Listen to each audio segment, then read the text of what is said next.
اچھا بتائیے گا کہ عورت اگر ماں ہے، بیٹی ہے، بیوی ہے یا بہو ہے تو کس طرح سے اسلام میں عورت کو اتنا پروٹیکٹ کیا گیا ہے، کیا حقوق دیے گئے ہیں، کن چیزوں سے روکا گیا ہے؟ اچھا عروج، میں اس سے پہلے رشتوں سے نکال کے عورت کو ایک انسان کے طور پر، ہم جو رسول اللہ صلی اللہ علیہ وسلم کے سب سے زیادہ احسان مند ہیں وہ یہ کہ آقا کریم صلی اللہ علیہ وسلم کے آنے کے بعد ہمیں انسان کی حیثیت دی گئی اور پھر اس کے بعد رشتوں میں باندھا گیا، ٹھیک ہے، اور رشتوں میں اتنا محترم کر دیا گیا، اتنا کہ وہ ظاہر اسلام سے پہلے کی تاریخ کو اگر ہم اٹھا کے دیکھتے ہیں تو ابھی کل ہی میں یہ بات کر رہی تھی ایک پروگرام کے اندر کہ ہم ان سے ذاتی تعلق بنانے کے لیے خواتین کو خاص طور پہ کوئی خاص ایفرٹ کرنے کی ضرورت نہیں ہے۔ آپ حج عمرے پہ جائیں تو وہاں مقبرہ شبیکہ نام کی ایک باب فہد کے سامنے ایک جگہ ہے، ٹرائنگل سا بنا ہوا ہے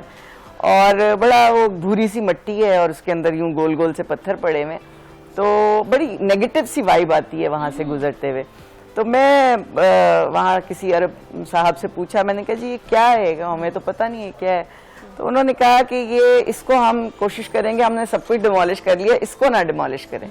میں نے کہا جی کیوں؟ تو انہوں نے کہا کہ یہ وہ جگہ ہے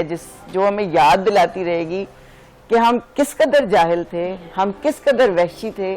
اور ہم کس قدر برا سلوک کرتے تھے اپنی بیٹی کے ساتھ۔ یہ وہ جگہ ہے جہاں ہم بچیوں کو زندہ گاڑا کرتے تھے۔ آپ یقین کریں کہ میں خود لرز گئی، یعنی عین الیقین ہے نا، آنکھوں سے دیکھنا،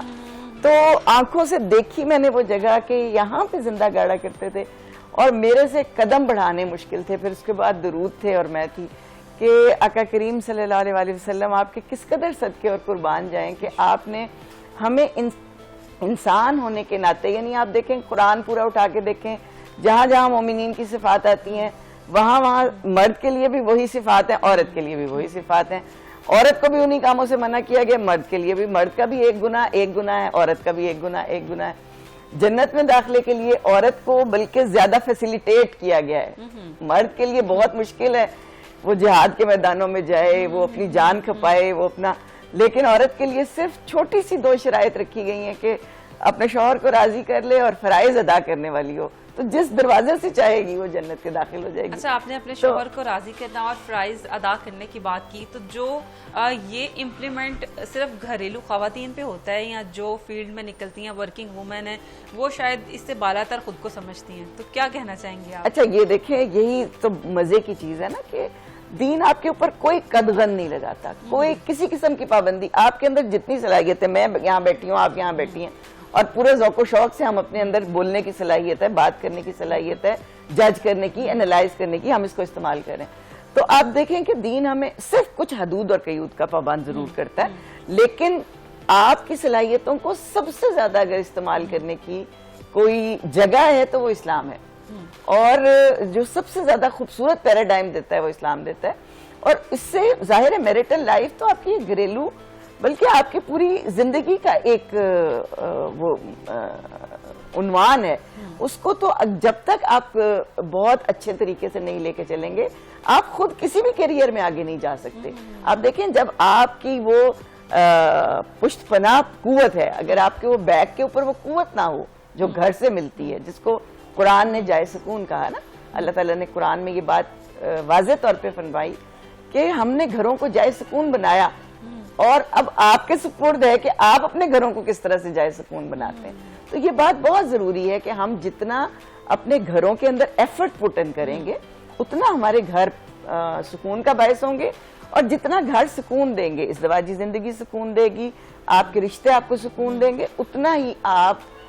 اپنی پروفیشنل جس بھی کیریئر میں ہیں، جس بھی پروفیشن میں ہیں، یا جس بھی جگہ اپنی صلاحیتوں کا اظہار کریں وہاں آپ بہترین طریقے سے اظہار کر سکتے ہیں، کیونکہ دونوں چیزیں آپس میں بالکل انٹینگلڈ ہیں، ملتی ہیں۔ اور جب آپ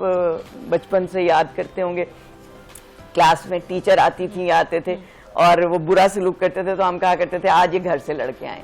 اور یہ بالکل ایسے ہی ہے کہ جب آپ گھر سے عدم اطمینان یا بے سکونی کی حالت میں نکلی تو سارا دن آپ کا وہ جو ہے نا وہ رویہ وہی طے کرتا ہے کہ آپ نے کیسا رہنا ہے۔ اچھا آپ نے پھر سے میں وہی سوال کروں گی کہ آپ نے خواتین کو شوہر کے فرائض انجام دینے کی جو ہے وہ تلقین کی، ترغیب کی، لیکن جو خود کما رہی ہیں اور اپنے شوہر پہ کوئی بوجھ نہیں ڈالتی ہیں اور شوہر کوئی ذمہ داری پوری نہیں کر رہا، کیونکہ آج کل یہ بہت زیادہ ہے کہ ہم خود کما رہی ہیں، شوہر پہ کوئی برڈن نہیں ہے، تو کیا وہ بھی ان کے لیے بھی سب چیزیں اسلام نے یہی کہی ہیں؟ دیکھیں فرائض تو ایک ہی جیسے ہیں، نہ تو اس میں ورکنگ ویمن اور نہ اس میں ہاؤس وائفز کا کوئی ڈسکرمنیشن ہے، ٹھیک ہے. جو فرائض ہیں وہ بہت کم ہیں، جو ہماری سوسائٹی نے لاگو کیے ہیں وہ بہت زیادہ ہیں، لیکن جو دین نے فرائض ایکچولی عورت کے اوپر لاگو کیے ہیں وہ بہت کم ہیں، لیکن وہ ساری عورت کے لیے، تمام عورتوں کے لیے ایک ہی جیسے ہیں، ٹھیک ہے.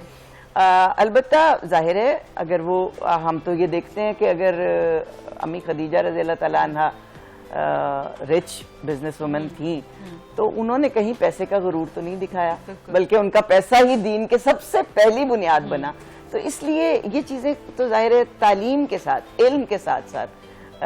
ہماری یہ کچھ سوچ تبدیل ہوگی، اور اگر آپ ہر چیز کی بنیاد پیسے کو بنائیں گے تو یہ چیزیں ہوں گی. یہ بھی ایک بہت ضروری چیز ہے کہ ہم جتنا مادیت پرستی کی طرف جائیں گے اور جتنا پیسے کو اور ہر چیز کے ساتھ اسی کو ڈیفائن کریں گے، اسی کے ساتھ تولیں گے، تو پھر تو یہ سب کچھ ہوگا، ٹھیک ہے. لیکن یہ کہ اگر پیسہ ایک ایسی زندگی گزارنے کی چیز سمجھا جائے تو پھر انشاءاللہ ہم دیکھتے ہیں کہ چیزیں بہت سموتھلی چلتی ہیں، اور چیزوں کو اگر آپ نے کیریئر بنانا ہے، اگر پروفیشن میں جانا ہے. اسلام کی دائرہ اسلام میں رہتے ہوئے کیا خاتون کیریئر بنا سکتی ہے؟ بالکل بنا سکتی ہے بھائی. آپ دیکھتے تو ہیں کہ جنگوں کے میدان میں کہاں، بزنس کے میدان میں کہاں، تعلیم کے میدان میں کہاں. امی عائشہ رضی اللہ تعالیٰ عنہ کو تو سرٹیفائی کیا گیا کہ آدھا دین اس عمیرہ سے سیکھو. تو آپ دیکھیں نا کہ کون سا میدان ہے جس میں عورتوں نے اس وقت کام نہیں کیا آقا کریم صلی اللہ علیہ وسلم کے. بلکہ آپ کو مزے کی بات بتاؤں کہ جب مکہ میں رسول اللہ صلی اللہ علیہ وسلم کی تعلیمات کا دور شروع ہوتا ہے تو ابو جہل کا تو کہنا ہی یہ تھا کہ محمد جب سے آئے ہیں ہر طرف عورت ہی عورت ہے. اور خود حضرت عمر رضی اللہ تعالیٰ عنہ جو ہے وہ ایک دفعہ جو ہے نا وہ سر پکڑ کے بیٹھ گئے کہ ہمیں تو لگتا ہے کہ بس ان قریب ایسا ہوگا کہ بالکل ہماری کوئی صحیح نہیں ہوگی نا.